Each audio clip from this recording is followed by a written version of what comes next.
Bonjour à tous et bienvenue dans la 7ème fréquence, on se retrouve pour une nouvelle vidéo. Les gars, comment ça va? Ça fait un petit moment qu'on n'a pas enregistré tous les quatre ensemble. Vous êtes chaud? Toujours Ouais, en chaud. forme. Ouais, Ok, un peu super. frais le matin, mais ça va, on est chaud. Ouais, en effet. Alors, on va commencer, donc en fait, il y a que les news de la semaine, donc on va faire que les news de la semaine, cette semaine-ci. Et on va commencer par le petit point Star Wars. Si vous voyez regarder en bas, c'est qu'en fait, il y a les notes en bas. On va commencer par un petit point Star Wars, donc Star Wars 9. Est-ce que, Jérém, t'as vu Star Wars 9 ou pas? Ouais, je l'ai vu, ouais. Ok, Du très coup, je bien, l'ai merci. vu. Ok, top. Donc, d'ailleurs, Star Wars 9 vient de passer la barre du milliard au box-office. Il a mis pas mal de temps, hein, contrairement à ses prédécesseurs. Il a mis un peu moins d'un mois, je crois. Il a dû mettre, ouais, peut-être 28, 29 jours. Ce qui est beaucoup, je trouve, pour un Star Wars. Je sais pas ce que vous en pensez, vous. Déjà, Voilà. l'attente était moins forte que d'habitude, donc du coup, ça se Ouais, ressent forcément au box-office, quoi. Moins d'attente, les gens ils vont moins. Regarde, Jay, il a vu assez tard finalement. C'est un Ouais, fan ouais, de tout à cinéma, fait. il a bien Star Wars, il a vu quand même tard, donc les gens ils n'avaient pas d'attente, mais moi, même si je suis allé le jour J, j'avais pas non plus d'attente particulière. Donc du coup, c'est pour ça qu'il a mis du temps, parce qu'on sait qu'il allait marcher, mais ça a mis du temps. Mais je crois que Ouais, les je résultats pense ils qu'il a. ont baissé au fur et à mesure. Genre le premier il a dû faire 2 milliards, ou presque 2 milliards. Le deuxième pareil. Et Le premier, ça reste différent. Le contexte était différent. Ça faisait genre 10 ans, je crois, pile poil, que le 3 était sorti. Donc il y avait vraiment une attente différente par rapport à ça. Tout le monde se disait on va plus jamais voir de Star Wars. Et d'un coup, on leur dit bon, 10 bah là, ans il y aura ou un Star 20 ans? Wars. 10 ans. 10 ans entre le. Ouais, je suis sûr que c'est 10 ans. Entre 2005, le dernier? Ouais. De Ouais, quoi ouais, c'est 10 ans, 2005, 10 ans. Ouais. La revanche 2005, c'est toi 2005, ouais.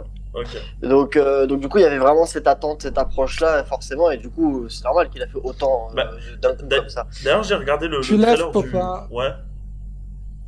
Faut pas oublier que juste avant aussi, il y a eu le 8 qui a déçu énormément de gens, donc c'est aussi, je pense aussi un petit peu à cause du 8 que l'engouement Ouais. était moins fort pour le 9. Ouais, Certainement. mais Ouais, c'est ça. justement, on va parler de ce qu'aurait pu être Star Wars 9 s'il avait été mis en chantier par Colin Trevorrow.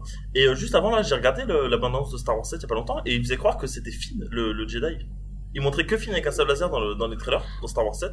Donc je me rappelle plus, moi, je me rappelle l'avoir vu au cinéma, je sais pas pour vous. Est-ce que vous avez été surpris que ce soit Rey? Ou pas du tout?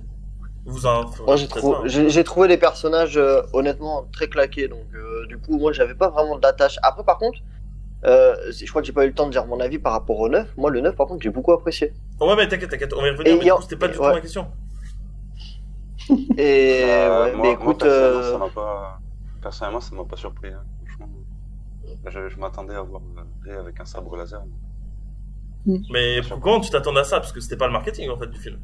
C'est pour ça que Mais non, mais après, quand tu regardes le film, tu Non mais d'accord, oui, ça si va t'arrives à la pas fin du autant. générique, tu te dis ah ben c'est vrai qu'il y avait un sabre, je m'en doutais. Oui d'accord, mais bon, au début du film aussi ils te le disent comme ça. Mais n'empêche que je pense que ça a dû en surprendre plus d'un quoi. Enfin je dis ça, je sais pas du tout quoi. Joss, t'en as pensé quoi toi? Je sais pas si tu te rappelles. Non, j'ai pas été surpris tant que ça non plus, donc non. Ok, bah alors justement, Star Wars 9, qu'est-ce qu'il aurait pu être? Le script de Colin Trevorrow a fuité. Est-ce que vous l'avez lu ou pas du tout? J'ai vu les grandes lignes, on va dire. Ok, alors J'ai vu j'avoue des que photos, personne n'a détesté Star Wars 9 ici pour le coup, mais quand on voit le script de Trevorrow, franchement, il aurait pu avoir mieux. Il aurait pu avoir mieux. Alors déjà, le film, il aurait dû s'appeler Duel of the Fate, qui veut littéralement dire le duel des destins ou des destinées entre guillemets. Je suppose pour marquer l'opposition entre Rey et Kylo Ren. Palpatine donc aurait dû être présent seulement sous forme d'un message trouvé par Kylo Ren dans les débris d'un vaisseau de Dark Vador. Donc preuve en est qu'ils n'avaient pas du tout prévu le coup depuis le début pour Palpatine et que J.J. Abrams dit de la merde. Ça, c'est sûr. Donc voilà. Rey, le sabre qu'elle a à la fin de Star Wars 9, donc une espèce de sabre hybride qui est créé à partir de son bâton. En fait, elle l'aurait eu dès le début du film. Elle l'aurait construit en fait dès le début du film pendant ses entraînements. Donc elle l'aurait eu dès le départ. J'avoue que ça aurait été stylé de le voir en action, mais bon. Un moment pendant le film où ils sont dans la merde, Finn et Rose, ils faisaient pas mal de trucs ensemble dans ce film. Et Rose, elle était pas du tout Ça sur m'a mon plan. emmerdé. Elle était, ouais, mais attends. Il y a un truc qui est intéressant, c'est que tu parlais justement du non-intérêt des personnages que sont les personnages principaux, Jérém, pardon. J'ai pas dit ça, moi. Mais non, Jérém, pardon. Et moi, je trouve qu'au contraire, avoir un personnage comme Finn, c'était méga intéressant, mais je pense qu'ils l'ont mal développé en fait. Parce que c'est la première fois En fait, qu'on abordait un Stormtrooper comme ça. Non, ils l'ont mal je développé, trouve- mais c'est dans le 8 qu'ils l'ont mal développé. ouais, voilà, parce que Parce que dans le 7, on va 7, dire. c'est l'acteur principal, limite. Hein. Ouais, mais en fait, le 7, c'est juste une histoire qui est pas très intéressante. Après, dans le 9, moi, je trouve que tous les personnages sont super bien développés. Ah oui, alors attends, bah, on y reviendra après. Finn, justement, dans le 9, il réussit à recruter des Stormtroopers rebelles qui les aident à un moment dans le film.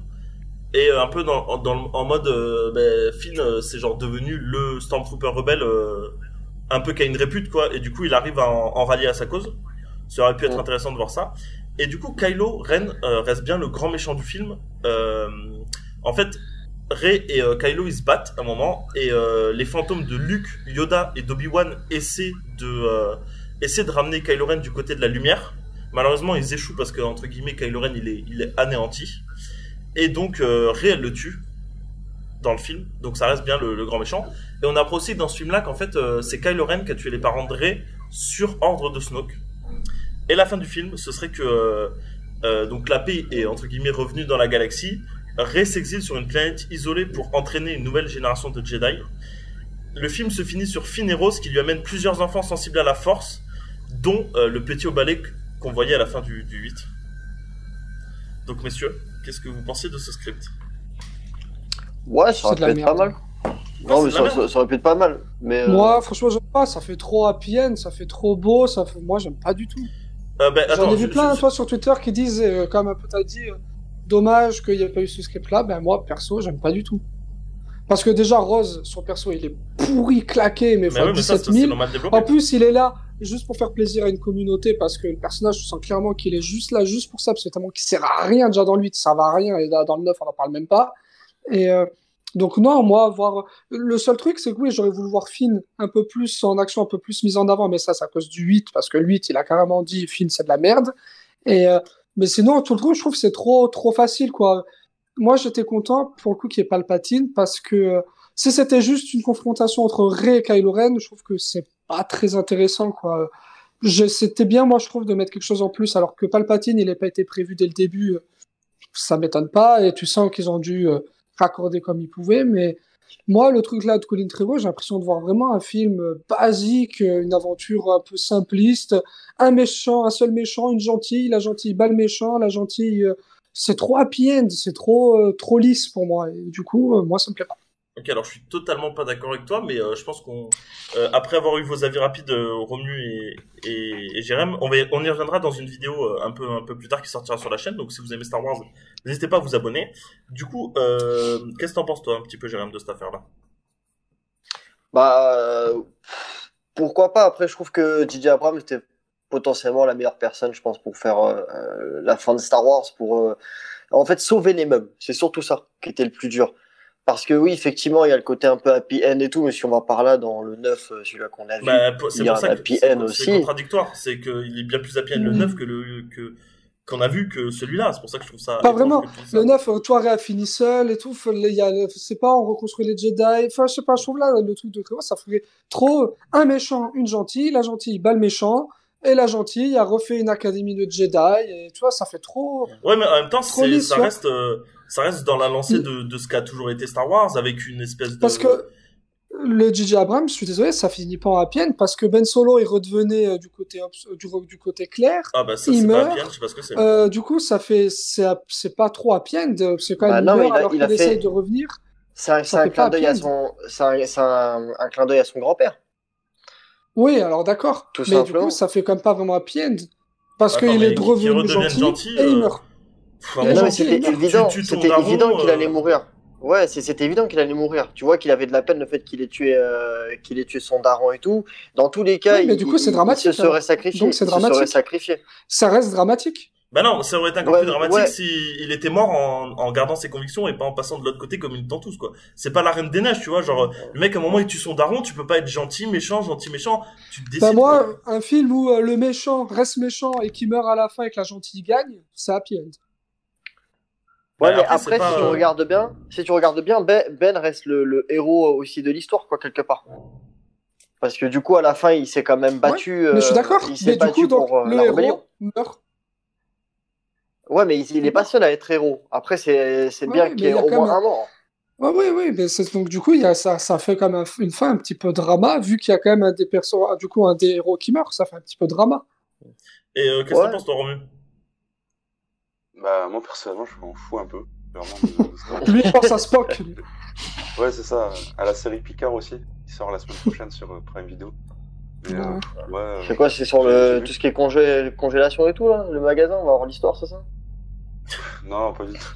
Mais après, ouais, j'ai vu quelques images des concept art et tout, et ça va assez classe, un peu plus dark. Ça, je suis d'accord, par contre. Ouais. Mais après, personnellement, je m'en fous, quoi. Il est bien comme il est, et puis voilà. Ok, mais écoute, on en reparlera dans une autre vidéo. Pour revenir à toi, Romu, rumeur qui dirait que l'un des prochains films Star Wars pourrait être réalisé par Taika Waititi. Qu'est-ce que t'en penses de ça? À savoir, réalisateur du dernier épisode de The Mandalorian, Taika Waititi.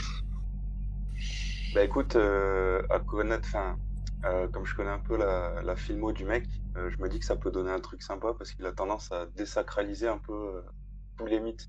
Il a désacralisé le vampire dans Vampire en toute intimité. Il a un peu discrédité les Stormtroopers dans le dernier épisode de The Mandalorian, et dans Thor Ragnarok, il a désacralisé. C'est bien un truc qu'il faut pas faire, c'est désacraliser Star Wars. Les fans ils vont gueuler. Ouais, je suis d'accord. Ouais. Bah, tu vois, je suis d'accord. Ils l'ont déjà fait. Ils l'ont déjà fait. C'est parti en couille. Ouais, mais juste, tu vois, apporter ce côté un peu, cette dérision, tu vois, cette autodérision. Mais je suis pas sûr que les fans de Star Wars ils veulent qu'il y ait une autodérision autour de Star Wars, perso. Ouais, comme il a dit, ils ont essayé de le faire dans le 8 et t'as vu le bordel que ça a fait, donc je suis pas sûr que. C'est sûr, mais après j'ai confiance en lui. Après, en termes de réel, il est fort, quoi. Quand tu vois le dernier épisode de The Mandalorian, ça fonctionne bien. Bon, après, il y a une hype autour de ce mec que perso, j'arrive pas à comprendre. Après, j'ai pas vu tous ses films, mais il y a une hype mais autour de ce type, mais que je comprends même pas d'où elle sort. En ce moment, Hollywood, c'est un peu the guy, ouais, mais c'est parce qu'il est rentré un peu dans le cercle d'influence de Disney depuis Thor 3, et je pense que du coup, ça l'a projeté directement devant. Ouais, mais après, moi, je veux bien, que c'est un parce auteur, que Thor quoi. 3, c'est pas un chef-d'œuvre. Ragnarok, enfin moi perso, j'ai détesté, mais au plus haut point. Et je veux dire, le mec, il fait un film vraiment incroyable, tu vois, genre le meilleur des Marvel, c'est lui qui l'a fait. Bon, je veux bien qu'il ait un truc, mais Thor Ragnarok, bon, moi, perso, je détesté, mais il y en a qui ont adoré, mais c'est quand même un film qui fait énormément débat. Donc, tu vois, c'est pas un truc qui fait l'unanimité, donc je vois pas pourquoi ce mec, d'un coup, on met Waititi dans un truc, t'as l'impression que c'est forcément chef-d'œuvre absolu. Alors que ce mec, à mon avis, aux États-Unis, il a apporté du neuf à Marvel. Et aux États-Unis, il a surtout sa réputation en ce moment de Jojo Rabbit, qui est nominé partout, quoi. Oui, d'accord. Après ça, bon, moi, on l'a pas encore vu et je l'attends parce que j'en entends du bien, donc du coup, j'ai hâte de le voir. Mais je comprends pas d'où sort cette hype de tout le monde sur ce mec, quoi. J'arrive pas à comprendre, quoi. Des fois, on parle de lui, on a l'impression qu'on parle de David Fincher, quoi. Donc, d'accord. Non, je sais pas ce qu'il a fait, ce mec, pour qu'il mérite autant de hype, quoi. Très belle transition pour parler de Fincher. Ouais, parce qu'on va parler de Fincher. Ah ouais, non, tu vas parler d'un truc qui va me faire mal au cœur. Mindhunter. D'une saison 3 n'est pas annulé, messieurs, mais est repoussé indéfiniment pour le moment. De ce que j'ai compris, je crois, vous me dites si je me trompe, il retourne un peu du côté du cinéma, Fincher, donc il est pas trop dispo pour tourner Mindhunter saison 3. Ouais, il est sur Manque. Manque, le biopic, là. Un biopic. Oui, bah voilà, pour Netflix, tout à fait, on en avait déjà parlé. Donc voilà, pour l'instant, elle est repoussée indéfiniment. C'est vrai que les séries repoussées indéfiniment, en général, ça finit souvent par une annulation. On verra bien. Surtout que là... Mais la question que je me pose... Ils sont aussi de leur contrat pour l'instant. La question que je me pose par rapport à ça, pourquoi ils font ça? Ils peuvent pas prendre un autre réalisateur qui leur aurait confiance, Fincher? Bah, le truc, c'est que chez Fincher, il est showrunner avant tout. Donc, genre, s'il suit pas la série, ça va partir en couille, quoi. C'est sûr. C'est sûr que s'il n'y avait pas Fincher en showrunner... Peut-être pas, peut-être qu'il peut donner des directives, quelques directives, tu vois, comment faire un peu sur la saison 3, et puis ça peut se faire, je sais pas. Oui, mais après, c'est que tu donnes 2-3 directives, c'est pas le cerveau de Fincher qu'on te donne, quoi, c'est juste 2-3 directives, donc... Et ouais, peut-être c'est aussi même Netflix qui produit déjà Mindhunter, ils ont pas confiance forcément à quelqu'un d'autre, et ils veulent que ce soit Fincher et personne d'autre, et bah, du coup, Fincher, il peut pas le faire, et du coup, c'est fait, mais comme il a dit Romu, le vrai problème, c'est que les contrats, du coup, des acteurs, ils sont expirés, et du coup, en fait, dans leur contrat, ils sont pas obligés de revenir pour une saison 3. Donc après, c'est ça. Ils en auraient envie, tu vois, je pense. Mais c'est juste que là, l'acteur principal, là, il est sur un gros projet. Enfin bon, je pense qu'ils ont peut-être envie de changer un peu parce que c'est lourd comme ça doit être lourd à tourner comme c'est après, ouais, pour Fincher, c'est pas un mec que tu remplaces d'un claquement de dos. Non, oui, voilà, c'est clair et net pour moi. C'est un auteur. Enfin, c'est surtout Ouais, si mais vous voulez une d'accord, série mais quali, au moins au moins le réal, il aura de True quoi. Detective, tu vois, par exemple. Le réal de True Detective, je crois qu'il a fait les 3 saisons. C'est pas un mec. Non, il a pas fait la 2. Non, mais après, il y a une différence entre réalisateur et showrunner, hein, quoi qu'il en soit. Hein. Mais il réalise pas aussi, Fincher? Et il réalise pas tous les épisodes de ce que vous Pas me tous dites. les Ah non, épisodes, il en a les réalisé épisodes un les ou plus deux, importants. il en a Mais réalisé, ça ouais. n'empêche qu'il est showrunner de la série, donc même quand il est pas à la réal, il est sur les épisodes pour dire si c'est bien ou pas. Donc ça reste sa patte, quoi, au fond du truc. Et on a déjà vu des séries qui partent en couille à cause de showrunners de merde. On peut penser à The Walking Dead, ou par exemple à l'influence qu'ont eu. Il réalise aussi Wes Benioff sur Game of Thrones. Mais voilà, enfin, il y a beaucoup de séries qui sont parties en couille à cause de problèmes avec les showrunners, ce genre de trucs, quoi. Donc Ouais, mais là, ils auraient 2 saisons sur quoi s'appuyer. Ils connaissent le style de Ouais, Fincher ouais, et mais, tout. S'il prend un réal de confiance, il a bien des réalisateurs de confiance quand même, Fincher. bah, je sais pas c'est quoi t'appelles un réal de confiance. Bah, un mec qui fait bien son travail. Bah ouais, mais c'est quoi que t'appelles un mec qui fait bien son travail en tant que showrunner, quoi. Bah, quelqu'un qui va ressembler à. Qui va ressembler Bah, ils ont à qu'à appeler Fincher, quoi. Waititi, il fait plaisir de tout le monde. Après, Waititi, voilà. C'est ça. Bon, bref. Au moins, tout le monde sera hypé. Super, Waititi fait Mindhunter, c'est génial, c'est incroyable, le meilleur réalisateur de tous les temps. Alors qu'il a fait un film de merde et une série de merde. En même temps, quand Voilà, tu il a t'appelles sacralisé les tueurs en série. Wistiti, tu peux faire que des blagues, hein, de toute façon, qu'est-ce que tu veux faire d'autre? Ouais, ça c'est clair. Bon, bref, passons à James Bond, Mourir peut attendre, Billie Eilish, qui est à la chanson originale de ce film-là. Est-ce Oh. qu'il y ça a bien. des détracteurs? Ah, bon, d'accord. Ben voilà, Moi, je trouve ça Tu peux bien, la perso. souffler. Ok, tu trouves ça bien? Et... On va lui laisser sa chance. Hein. Bah Ah, ouais, bah, parce que je voilà, vois pas ça, pourquoi c'est il faut la la plus tailler. Je crois C'est que de faux. mémoire, c'est la plus jeune. Bah, elle a chanteuse 18 ans, donc oui. C'est possible, ouais. Elle a 18 ans, donc c'est clair et net que oui. Donc on verra bien. Elle chante quoi déjà, Elle a elle? été choisie. Mais, elle chante beaucoup de choses. Elle est montée il y a Ouais. un petit, ça va faire 1 ou 2 ans qu'aux États-Unis, elle a gros Ouais. d'un coup et tout le monde la kiffe, quoi, là-bas. Ouais, je suis sûr qu'en plus je connais ses musiques, mais là, comme Ah oui, oui, c'est non, sûr. mais tu connais, oui, Ouais, sûr que c'est sûr, tu connais, les entends à mais, la radio tout le temps. Là, et laisse tout, tomber, ouais, hein. Moi, je saurais pas te dire de titre. Ouais. Vous pouvez Bah, pas moi, je chanter pourrais là? la chanter, mais j'ai pas envie Vas-y, chantez à l'unisson. Vas-y, Joss. Ah non, Joss, vas-y. Non, non, Joss, non. fais-nous plaisir. Ouais, vas-y, on entre t'attend. nous, là. Allez regarder un film de Waititi, laisse-moi tranquille. Allez, bon, vas-y, on va faire semblant. Alors, messieurs, vous savez, nous, on est sur YouTube, on s'appelle comment? 7ème fréquence. En pratique, on s'appelle comment? On Genre- s'appelle 7ème fréquence. Non, non.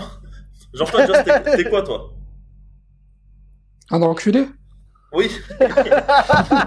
Oui, mais alors, c'est pas le rapport. T'es genre youtubeur, normalement, d'accord? Entre guillemets, hein, je mets bien Ouais. guillemets. Ouais, Et entre figure-toi que guillemets, du ouais. coup, t'as un point commun avec Florence Pugh, qui est youtubeuse.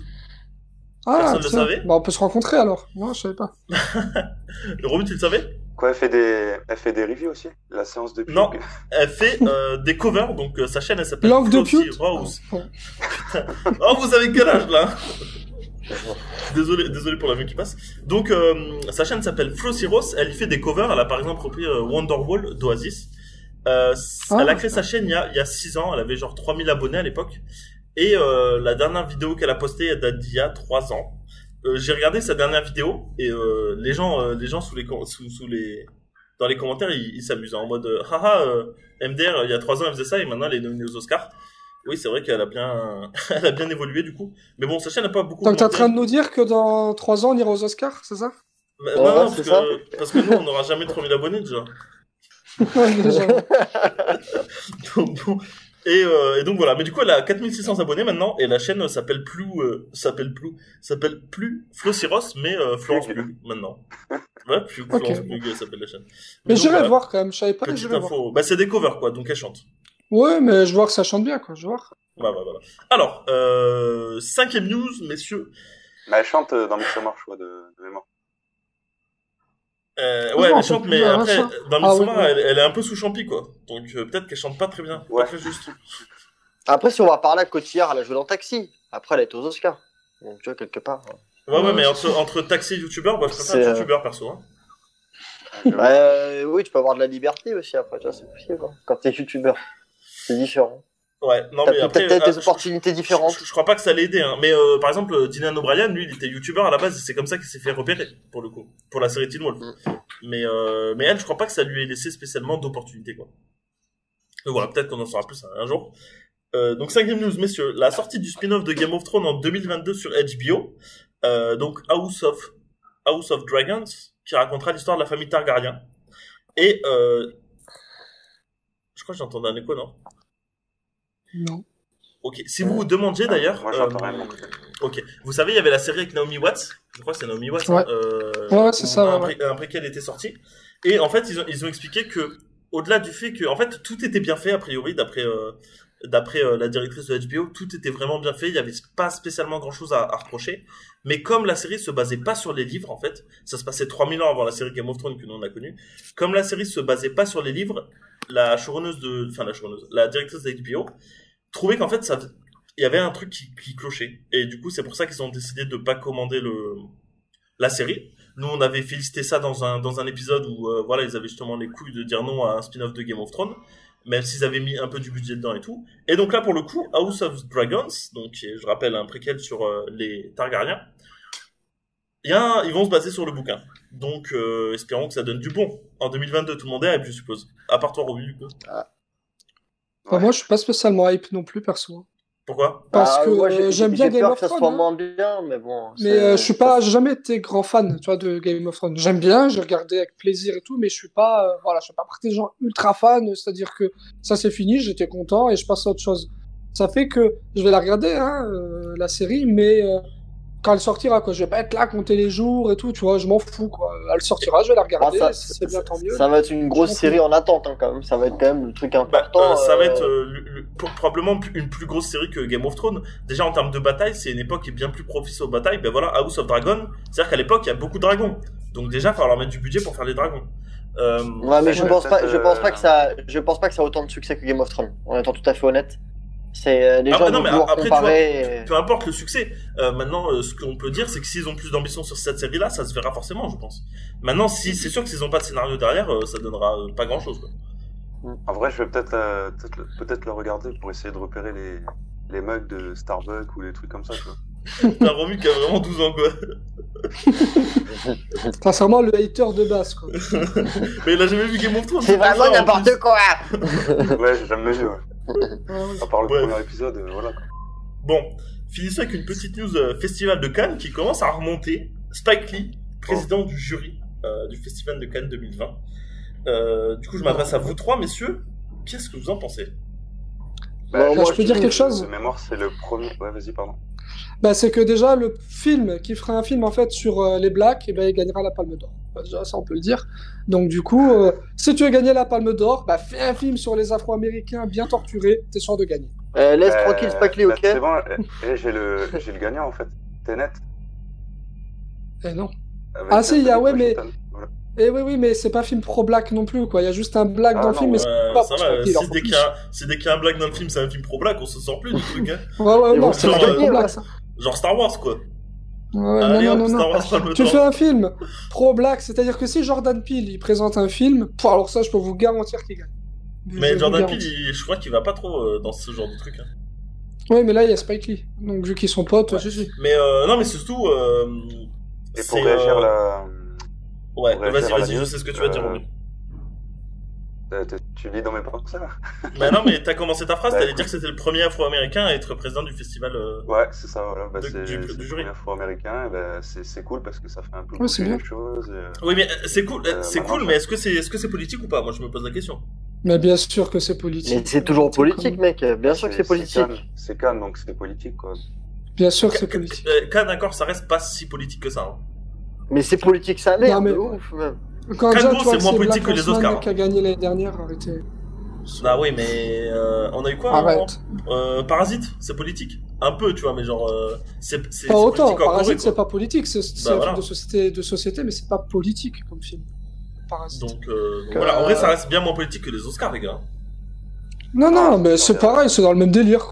Ça reste dans le même délire. Sauf qu'ici, c'est très français, c'est tout, quoi.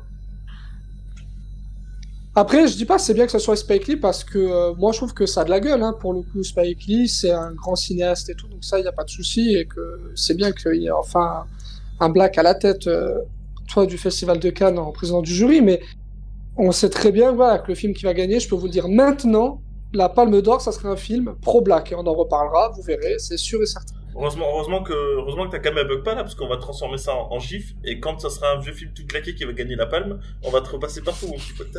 Un vieux film tout claqué, pro-black, vous verrez. Je pense que c'est le prochain film de Waititi qui va remporter la palme. Oh, il manquerait plus que ça. Bon, bref, messieurs, merci beaucoup. On en a fini avec cette émission-là. J'espère que ça vous a plu. On a eu pas mal de news intéressantes cette semaine. Ouais. Et puis, on se dit à bientôt. Écoute, Allez. N'hésitez pas à lâcher un bientôt, pouce bleu, à vous abonner, à commenter. Et puis, on se dit ciao.